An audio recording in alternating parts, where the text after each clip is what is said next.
Right breaking చూస్తున్నాం. ఆదిలాబాద్ జిల్లా బోధ్ ఆసుపత్రిలో ఓపీ సేవలు నిలిచిపోయాయి. నిన్న వైద్య సిబ్బందిపై పేషెంట్ బంధువులు దాడి చేయడంతో డాక్టర్లు విధులను బహిష్కరించారు. పురుగుల మందు తాగిన మహిళను నిన్న అర్ధరాత్రి బోధ్ సివిల్ ఆసుపత్రికి తరలించారు ఆమె బంధువులు. బాధితురాలి పరిస్థితి విషమించడంతో డాక్టర్లు రిమ్స్ కు రిఫర్ చేశారు.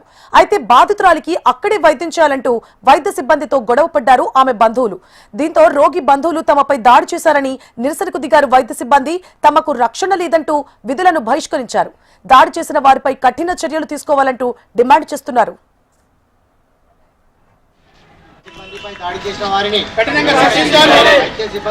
కనూట నుంచి పేషెంట్స్ ఒక పాయిజన్ తీసుకొని వచ్చింది, ఓపీ పాయిజన్ తీసుకొని వచ్చింది. చూసి తర్వాత కొన్ని ప్లేస్ క్రిటికల్ ఉందని చెప్పి రిఫర్ చేయడం జరిగింది. తర్వాత వాళ్ళని షిఫ్ట్ చేసిన తర్వాత వచ్చి అనవసరంగా అడ్డమైనట్టు బూతులు తిట్టిండ్రు, మరీ బూతులు తిట్టిండ్రు.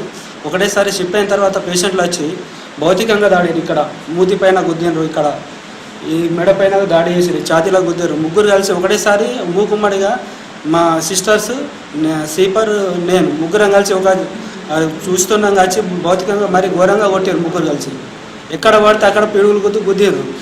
ఇప్పుడు డ్యూటీ చేయాలంటే చాలా ఇబ్బంది అనిపిస్తుంది. నైట్ డ్యూటీలో మరీ ఆల్కహాల్ తీసుకొని మరీ దాడి చేయడానికే ప్రయత్నంగా వచ్చినట్టు వాళ్ళు అనిపిస్తుంది. బోధ్ ఆసుపత్రిలో మేము ప్రజలకు సేవ చేయడానికి చాలా దూరం నుంచి వచ్చి మేము సేవలు అందిస్తున్నాము. అయినా మా పైన దాడి చేయడం అనేది సరైనది కాదు. ఇది తరచుగా జరుగుతూనే ఉన్నది ఈ సంఘటనలు అనేవి.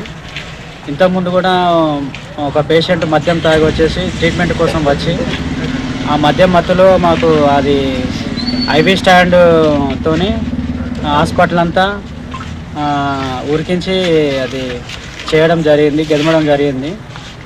ఇలా తరచుగా పేషెంట్లు మేము కరెక్ట్ టైంలో స్పందించి మేము టైంకి వచ్చి ట్రీట్మెంట్ చేసినా కూడా పేషెంట్లు మా పైన దురుసుగా ప్రవర్తించడం, మాట్లాడడం ఇవన్నీ చేయడం జరుగుతున్నది.